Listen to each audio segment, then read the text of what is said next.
nito.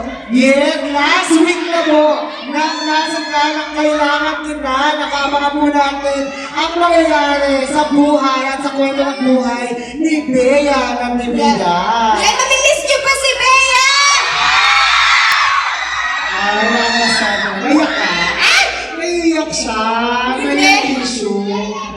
Grabe. Ayan. Naku mga kapamilya, makakasama na pa mamaya si Loisa Andalo. Naku, marami